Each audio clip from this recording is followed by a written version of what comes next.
All right, so we are live at a second cup of coffee. We are back. Hope everybody had an awesome weekend. We sure did. Such an amazing weekend. So here, you're going to do this. I'm going to figure something out over here on this side. All right, we do that. Yay! Jason's leaving me. He's going. He's going. He's fixing things. Oh my goodness, folks. We're going to break it all. I'm breaking Instagram. Really broken. Aloha, everyone. All right, so Hi. we are having an awesome day. Someone from, I believe that's Twitch is saying hello. Twitter. Twitter. Hi. All right, guys, so we are here. Wow. We're up early. Had a full weekend. Hope everybody really just was able to give thanks for everything we have and just relax and get time because we did a lot, right? So we actually did a ton over the weekend, a lot of kids' activities, and we had a highlight that came out of nowhere. Do you want to talk to the highlight? Oh my goodness. Yeah. Oh my goodness. Maybe you should talk to it because you were right there. So, okay, I'll start off. Okay. But first.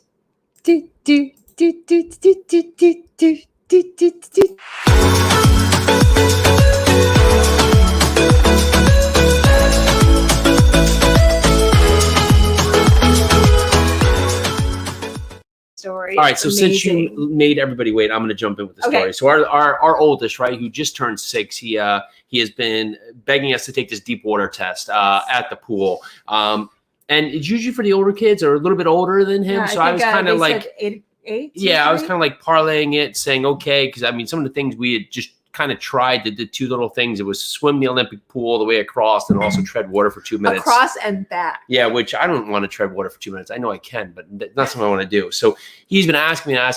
Yesterday I just said, okay, sure, let's go for it, right? So I went over. You've been practicing. We have been practicing, but we've not more that been, length. I don't know if we've been practicing. He's more just been jumping in and doing what he wants. So got in, right? And the first time he started swimming and made it about 3/4 of the way. And I don't think he understood. He couldn't stop at the side, although we kind of covered him. And he kept looking at me because I was walking to the side of him. And he was gasped out of breath. He jumps out of the pool and gets to the side. And he said, and I was like, okay, great job. You really got it. He said, I'm going to go again. Jumps right back in and gets about 1/3 because he's just winded, right? And then for that, jumps out again. He's like, I was like, listen, you have to make it all the way to the other side. So I actually went and stood on the far end of the pool because he wanted to go again. I said, okay, cool. Just give it a sec. I'm going to go stand on the far end of the pool. Don't touch anything. Just touch the water and just head towards me. And little do you know, the little guy makes it all the way across the entire pool, gets to the end. And next thing you know, he's got to do 2 minutes treading water, right? Jumps right back in and starts treading water, right? Just because he had this. He had this goal in mind, right? Because the goal is once you do this deep water test, you can go down the big slide and off the diving board, right? And he's been looking at those two things, and just drooling after those two things for weeks, right? And then it was jumped right out, got his little wristband, put it on, ran right over for the slide, right? Not even no resting, right into it, no nothing. He's just like, I got my wristband, I can do this now. Yep. I'm gonna go for it. I mean, just that excitement, just that drive. Well, it's that thing where a lot of life, right? When we grow up, we find a way where we don't have the motivation or we don't have the pull, and because we lose sight of what the actual goal is, right? He was laser focused on that slide, on that pool, on that diving board, and there was nothing that was going to stand in his way. And I probably was holding him back, and to think about it now, I was because I was trying to protect him from the point because he had done it once, and I was like, well, that's awesome, right? Great job.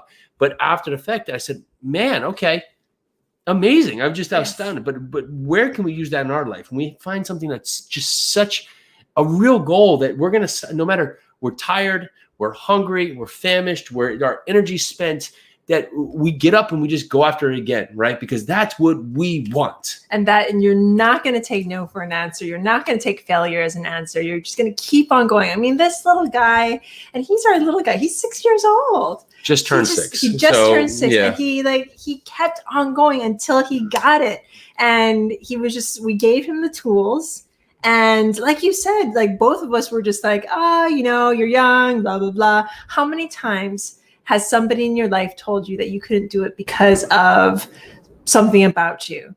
And we're his parents and we were doing that for him. So that's a huge learning lesson for us. Yeah. Like not to step in the way of our children's amazing, amazing goals. So how can we step forward into that? We're doing our 10 to Thrive today. I mean, so grit teaches us all, right? Yes. So grit teaches us all. I mean, there's a great book by Angela Duckworth where grit really just carries over, where you have to let others struggle sometimes when you know it's in their best interest. And it's the same thing for us. So many times we want the quick fix, we want the quick point, but we don't get the big result because when the quick fix fades, we don't have the foundation built to get there. So really, at this point, we got a busy day. We're psyched to be here with you, but let's dive into our 10 ways to thrive. Actually, I have one more thought. I think this is also the first time this was something that neither of us could help him with. We gave him the tools. But this was a test that we couldn't swim for him. Yeah. We couldn't pull him across the pool.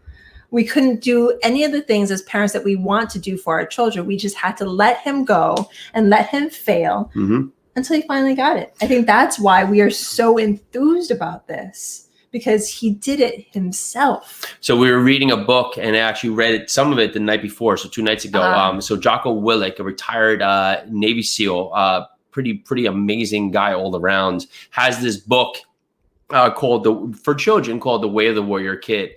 And the kid couldn't swim. He's like 10 or 11. And the Navy SEAL, who's his uncle, throws in a pool. They work on this. And over months, he finally says, okay, now you got to swim to the other side of the lake. Right. And he puts him on a point and he just swims. And the kid just sets out and he thinks he's going to fail the whole time, but he just gets to the other end. And I don't know what level that plays into what happened yesterday, but it definitely but you read that in the serve morning. The narrative, right? We read that in the morning, and here he goes. And then here he goes that afternoon, and he's like, "I'm gonna get it. I'm gonna do this."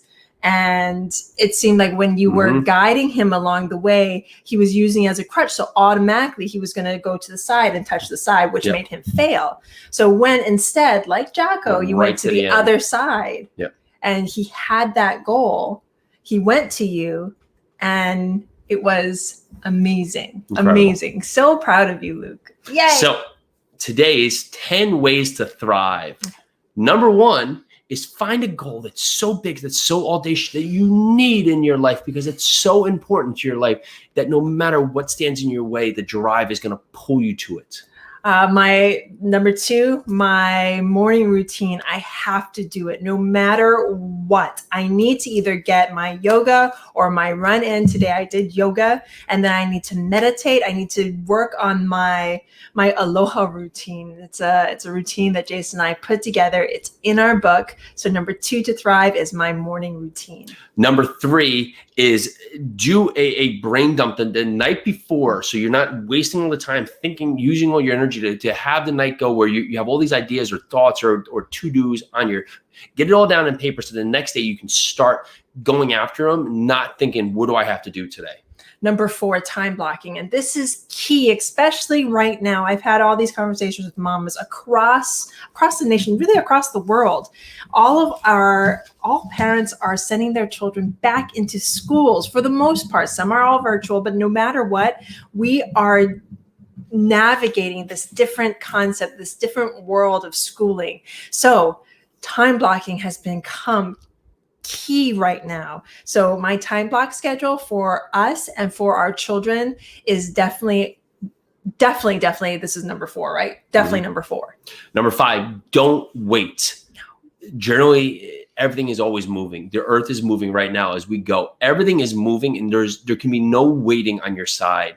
There's very few times where waiting and thinking about it serves a better purpose for getting there and just actually taking the action to learn the process as you do it. Number 5, asking for help. I was number 5. You're number 6. Oh, number 6. I'm number 6. He was number 5. Number 6, asking for help. See, I need help. I need help with basic math and numbers. Anywho, number 6, asking for help. If you need help, whether it is in your business, whether it is figuring out how to time block, whether it is you've dug yourself into this hole and you need help to get out, ask for help. There are people out there that want to help you. Reach out and find somebody that will assist you in whatever it is. So that was number 6. Number 7, keep your body nourished. Water. Drink obsessive amounts of water. So a gallon of water a day is really your minimum. If you can drink your body weight in ounces, that is preferred. Use it. It makes up so much of your body. There's no reason that you should not be replenishing your body with just ample amounts of water daily. 8, our children's laughter. Having them laugh, that's like fuel for my heart.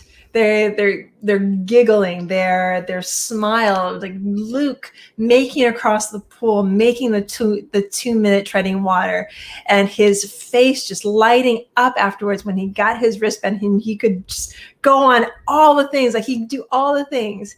His laughter and excitement definitely helps me to thrive every day. Number 9, get great sleep. You spend a third of your life sleeping. You should not be discounting the mattress you sleep on. You should be making sure that your routine is parallel. Don't eat very late. Don't drink excessive alcohol very late. Don't do things with screens very late. You need to use this time to get your energy back and compose yourself for the next day. So we stop eating. We've actually now transitioned where we eat much earlier. We try and stop screens across the family at a certain point, get them upstairs so they're routine, right? So they can get through the schedule. And we actually invested in an awesome mattress, and the mattress has made a huge difference, right? And it's a cost, but if you think about it, I'm spending a third of my life sleeping. And if you're not putting the energy to focus on how can I sleep better, you're definitely starting behind. Number 10, surround yourself with positivity. And all fronts, the people that you are with, your family, your people that you surround yourself online. Everyone should be feeding you as you're feeding them with positivity, with greatness, with amazingness. I'm not saying this is not sunshine and rainbows, folks. We all have bad days. We all have times. We all have struggles. But you don't want to be around those who are constantly complaining about those times and those struggles. Take action. Go for those action takers. Go for those who see themselves and are in that place, but they either ask for help or they take action to get out of it. Surround yourself with the best people. I mean, we just had Kathy Fetke join us. Hi, Kathy. She is awesome. I want to surround myself with a lot of Kathy Fetke. So that's 10. Surround yourself with positivity and greatness. And that, I mean, you've heard it before. A rising tide rises all ships. Be the tide for everyone. Be a force of positivity that will just drive others to do better and be be awesome. Love it. So that's 10 ways to thrive.